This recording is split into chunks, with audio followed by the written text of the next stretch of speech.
La parole est à Madame Sophie Dion.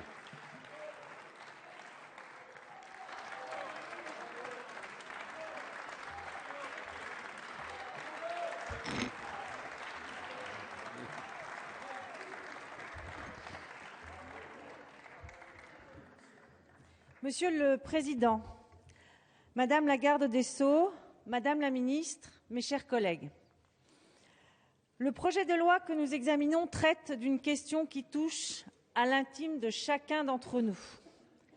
D'ailleurs, l'émotion qu'il suscite montre à quel point il concerne tous les Français. Vous vous souvenez tous ici, j'imagine, de la parole d'un des premiers législateurs qui disait « Il faut légiférer d'une main tremblante ».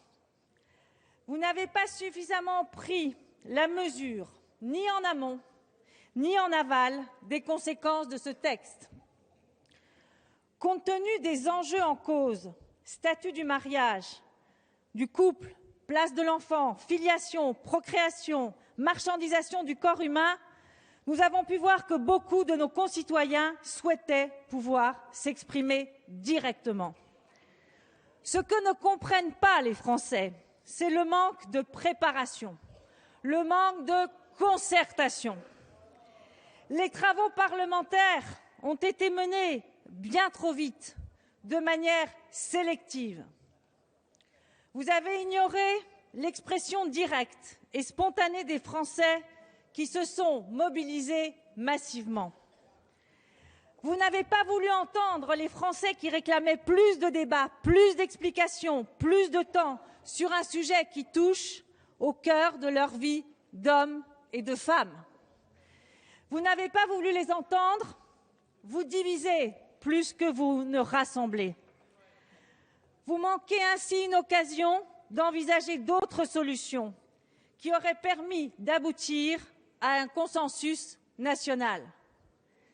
Ce n'est pas faute d'avoir présenté un projet d'alliance civile conçu comme un renforcement du Pacs, mais cela non plus, vous n'en avez pas voulu. Vous préférez privilégier un texte qui repose sur une argumentation pour le moins contestable. Car, on le sait bien, il est inexact, il est faux de présenter ce combat, ce débat, en termes d'opposition entre anciens, modernes, conservateurs ou progressistes. De la même manière, votre argumentation sur la filiation ne repose sur aucun fondement. Aujourd'hui, vous évoquez le mariage et la filiation. Demain, ce sera dans un autre texte, la PMA, la GPA, c'est annoncé, c'est programmé, c'est en quelques semaines. La PMA entraînera à terme la législation de la gestation pour autrui, autrement dit des mères porteuses. Au-delà de ces principes, vous passez à côté de l'essentiel. Vous ignorez complètement la place et le devenir de l'enfant. Avec vous, l'enfant n'est plus sujet. Il devient objet. Le droit de l'enfant est devenu le droit à l'enfant.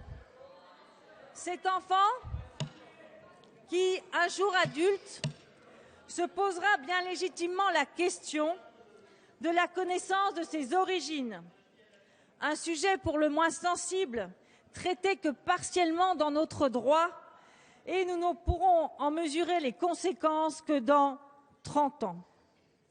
Vous l'avez bien compris, il est faux de présenter votre texte comme traitant uniquement de la question du mariage pour les couples homosexuels.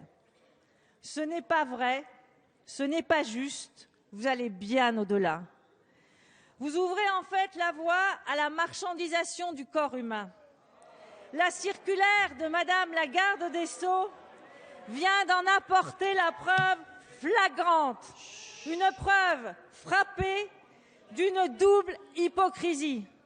Hypocrisie quant à vos intentions vis-à-vis de la loi et hypocrisie vis-à-vis des femmes que vous prétendez défendre. Vous osez dénoncer la gestation pour autrui sur le territoire national, mais vous organisez la location du corps des femmes à l'étranger. Alors, pour conclure, vous comprendrez aisément que sur un tel sujet, tellement lourd de conséquences, il faut du recul, il faut de la sagesse, il faut de la sérénité. C'est pourquoi je demande le report de l'examen de ce texte dont les implications pour l'avenir de nos enfants dépassent largement la présentation que vous nous en avez faite. En conséquence, mesdames et messieurs de la majorité, je vous demande une seule chose. Vous appliquez à vous-même la fameuse maxime de François Mitterrand, « Laissons le temps au temps ». Je vous remercie. Merci.